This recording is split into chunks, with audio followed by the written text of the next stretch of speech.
আসসালামু আলাইকুম। পাকিস্তানকে দ্বিতীয় টেস্টেও হারের স্বাদ দিয়ে আইসিসি টেস্ট চ্যাম্পিয়নশিপে পয়েন্ট টেবিলের শীর্ষ ৪-এ উঠে এসেছে বাংলাদেশ। এদিকে হারের বৃত্তে বন্দী পাকিস্তান অবস্থান করছে ৯ দলের পয়েন্ট টেবিলের ৮ নম্বর পজিশনে।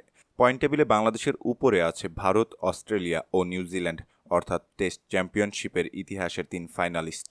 টেস্ট চ্যাম্পিয়নশিপের তৃতীয় চক্রে এখন পর্যন্ত ৬টি ম্যাচ খেলেছে বাংলাদেশ, জিতেছে ৩টি ম্যাচেই। শতকরা হারে টাইগারদের পয়েন্ট ৪৫.৮৩, স্লো ওভার রেটে পয়েন্ট না হারালে যা হতো ৫০। পয়েন্ট টেবিলের শীর্ষে অবস্থান করছে টানা দুইবারের ফাইনালিস্ট ভারত। ৯ ম্যাচের ৬টিতে জেতা কোহলি রোহিতরা ৬৮.৫% পয়েন্টের মালিক।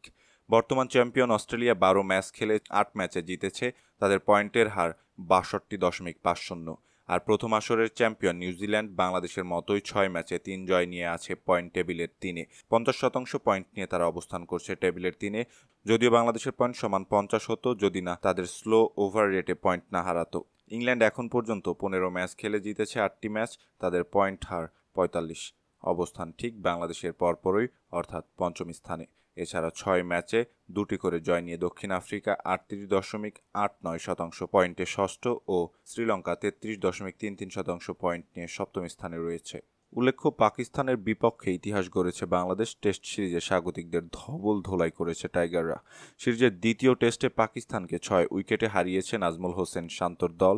এর আগে প্রথম টেস্টে ১০ উইকেটের দাপুটে জয়ের পর এই জয়ে প্রথমবারের মতো পাকিস্তানের বিপক্ষে টেস্ট সিরিজ জিতল বাংলাদেশ। এই সিরিজ জয়ের পর বাংলাদেশকে অভিনন্দন জানিয়েছেন অন্তর্বর্তীকালীন সরকারের প্রধান উপদেষ্টা ডক্টর মোহাম্মদ ইউনুস। বাংলাদেশের দ্বিতীয় টেস্ট জয়ের পর জাতীয় ক্রিকেট দলের অধিনায়ক নাজমুল হোসেন শান্তকে ফোন করেন ডক্টর মোহাম্মদ ইউনুস এবং অভিনন্দন জানান। রাওয়ালপিন্ডি টেস্টের জয়ের পর সরকার উপদেষ্টা বলেন, সরকার এবং আমার পক্ষ থেকে আন্তরিক অভিনন্দন। পুরো জাতি আপনাকে নিয়ে গর্বিত।